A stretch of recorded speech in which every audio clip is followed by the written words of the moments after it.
వాస్తవానికి సంతోషికి ఆయుష్ ఇంకా ఉంది.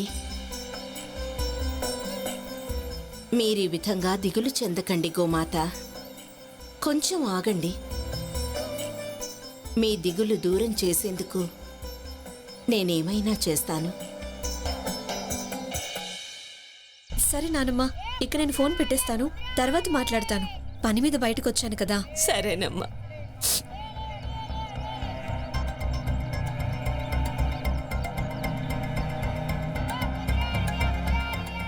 ఈసారి నా గురి తప్పే ప్రసక్తే లేదు. ఇంకా ఆలస్యం చేస్తే నా టార్గెటే నాకు సమస్యగా మారొచ్చు.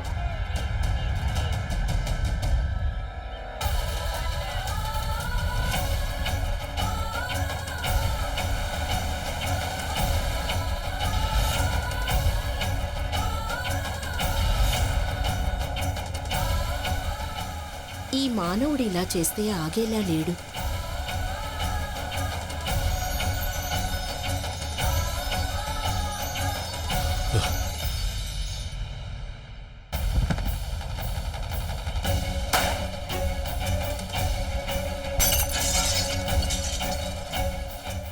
గురి తప్పింది, టార్గెట్ మిస్ అయింది.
అమ్మా, అలాంటి వాళ్ళది నిజమైన ప్రేమ కాదు, అది వ్యామోహం. ఎగ్జాక్ట్లీ చిన్నత్త. నిజంగా ప్రేమించుకున్న వాళ్ళు అలా చేయరు. ఎంత మనసు విరిగిపోతే కన్న కూతుర్ని పట్టుకొని మా దృష్టిలో చచ్చిపోయా ఉంటుందా తల్లి? అది సరే అమ్మా, తన కూతురుతో తన మాట అనేటప్పుడు ఆమె మాటల్లో వ్యథ, కళ్ళల్లో బాధ గమనించావమ్మా? పెద్దబాబుకు బర్త్డే విషెస్ చెప్పు కూడా వెళ్ళాం కదా. ఊరికే ఎలా కాలిపోతుంది? మంట పెడితేనో పడితేనో తగలబడుతుంది.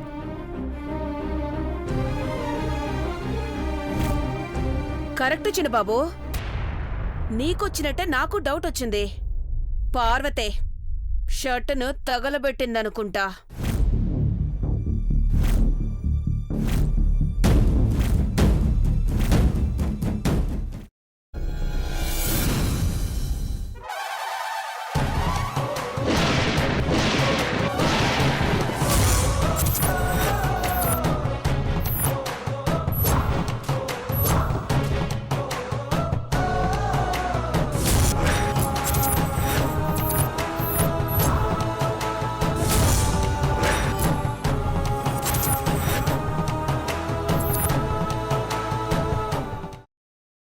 తర్వాత పొట్టు తీసేసి చాప్ చేసి పక్కన పెట్టుకోవాలి.